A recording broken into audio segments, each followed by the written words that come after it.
A little bit of clarification. My colleague Sonam Top gave from Prime Minister's office. He was also supposed to be here along with me, but he had to attend some pressing activity there in the office. So anyway, I'll take you through the very short presentation here. This is Kankar Finsum, standing 7,570 meters tall, and it is the highest mountain in the country. Not only that, it is also the highest unclimbed mountain in the world. Now, I'm not a mountaineer myself, but I'm here to talk about electrification of the transport sector in the country. Now, as we all know, mountaineering has been banned in the country since 2003. Recently, in addition to that, we have also implemented SDF in the tourism sector, from where we used to earn most of our revenue. Now, our government has taken these tough decisions with full knowledge of the economic benefits that we are foregoing. Why we are doing that? Why our government is taking these tough decisions? Because we have far more larger targets and ambition that is much beyond immediate economic gain. So, I'm Ugyen Norbu. I work in Road Safety and Transport Authority. With that, to transition Bhutan into fully sustainable and low-emission transportation in the future, the government has taken initiative to encourage uptake of electric vehicles in the country through this project. The project itself is called Bhutan Sustainable Low Emission Transport System, or EV project as it is also known. And it was started in 2019 with the objective to reduce CO2 emission by at least 35,000 metric tons in the next decade. If we look at the global EV market share, in the early 2000s, at the start of the previous decade, there were little more than few hundred thousand electric vehicles in the EV market globally. Today, as we stand here, there are more than 16.5 million electric vehicles on the road worldwide, that is globally. And in 2012, to set a context, a little more than 120,000 electric vehicles were sold globally in a year. Today, that same amount is being sold in just a single week. So today, if we check the global EV market share, 120,000 electric vehicles approximately were sold each week. And as I said just now, there are 16.5 electric vehicles on the road. So in preparation to the transition for the fully low emission green mobility, sustainable mobility future, various countries, I'm sure you are all aware of this, various countries have set targets and plans for this transition. For example, Norway, they aim to achieve 100% electric vehicle by 2025. China wants to have at least 40% of the vehicles manufactured in China to be electric vehicle by 2030. By the same year, the United States, they want to have at least 50% of the vehicles manufactured in the US to be electric vehicle. And in addition, they want to install 500,000 EV charging facilities in the country. This has come from the Infrastructure Investment and Jobs Bill, one of the first bills to be signed by the current incumbent president of the United States in his very first year of the presidency. Likewise, in preparation to the transition, major vehicle manufacturing companies, they have also set targets. For example, the largest being, I've included few here, while there are lots more, but the highlights are Volkswagen, they want to transition to 100% EV by 2040. Toyota, they want to produce at least 30 different EV models by the year 2030, and they want to also increase their EV sale market by 3.5 million annually. At the same time, Ford, they want to have at least 50% of the vehicles manufactured in Ford company to be electric by 2030. Now, here in the country, here in Bhutan, together with Suriname, a country in Latin America, we were the first 2 carbon neutral countries in the world. Today, there are 10 carbon neutral countries, the latest being Montserrat, I think. As we all know, we absorb, sequester at least 3 times more than we emit CO2. It is not only within the country, but also across the border. For example, we also help offset CO2 emission in our neighboring country, India, through the export of hydroelectricity from Bhutan to India. And we have remained committed to remain carbon neutral for all times to come.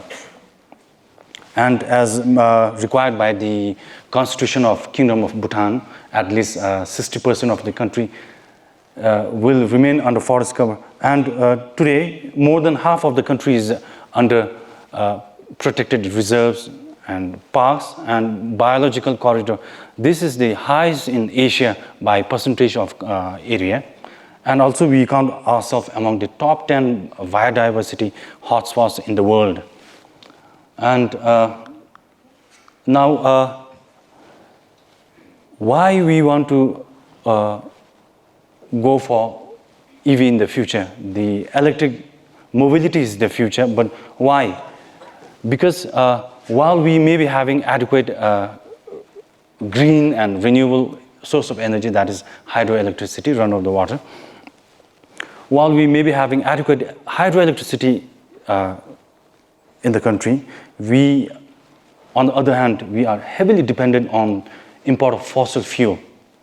And to improve the security, energy security, and to achieve our larger goal that I've highlighted earlier, to remain carbon neutral for all times to come, the country has decided to encourage uptake of electric vehicles, not only light vehicles, family cars, but also in public transport and in near future in commercial freight transport.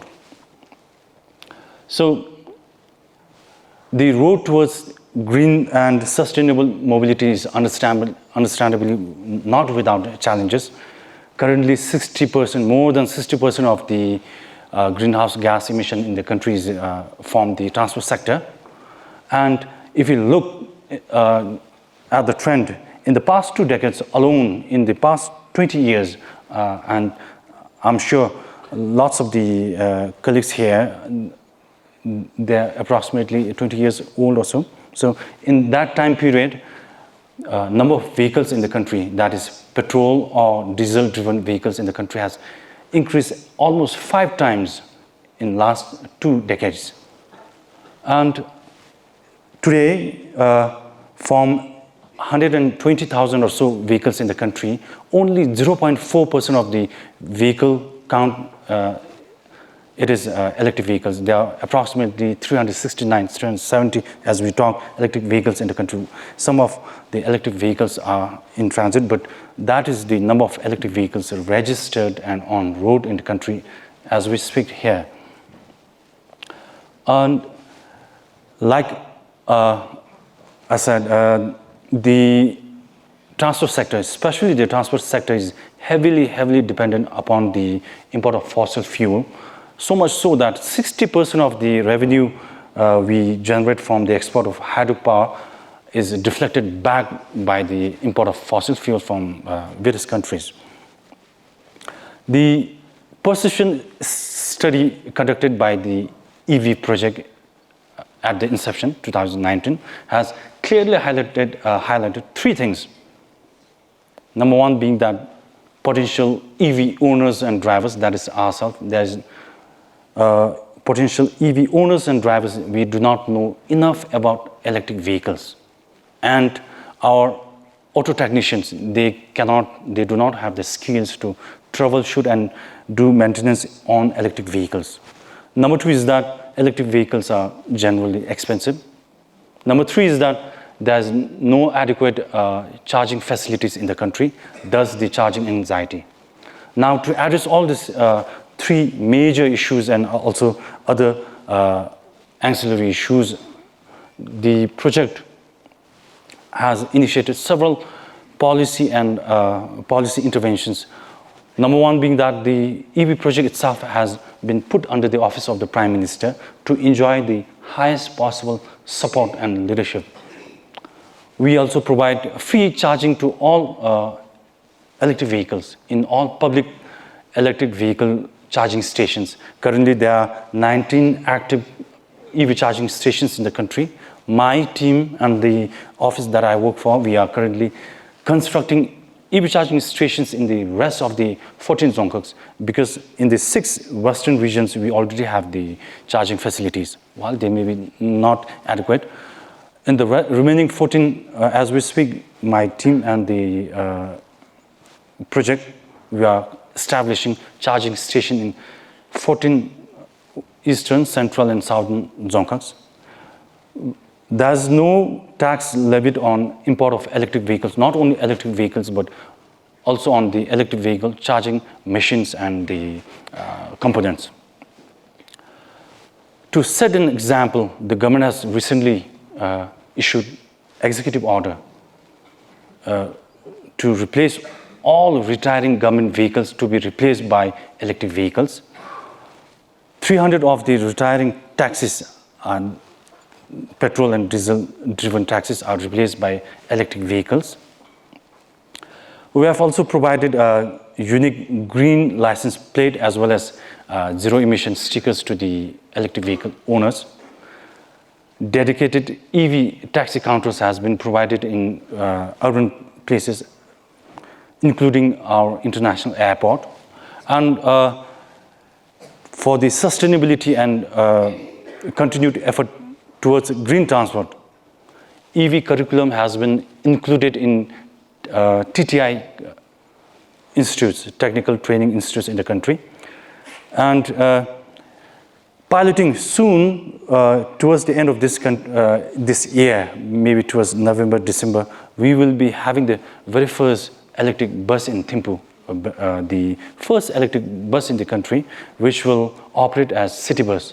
And if the project that we're currently working on goes well, we are looking forward to have more electric vehicles. And we have also considered research and development in the fields of electric vehicle and EV components.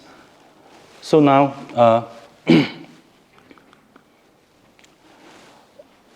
way forward to guide the country in the effort to continue along the low emission sustainable transport, we have mainly 3 legislative documents. Some of these are currently being ratified and under consideration, while others are approved. We have the EV Roadmap 2035, where we have set the ambitious target of to have at least 70% of all vehicles sold in Bhutan to be electric by 2035. So, and we also have the LEDS document, Low Emission Development Strategy 2021, and we have the National Surface Transport Policy 2021. So these 3 documents details out all the policy requirements and interventions required to sustain the effort for low emission and green mobility in the country.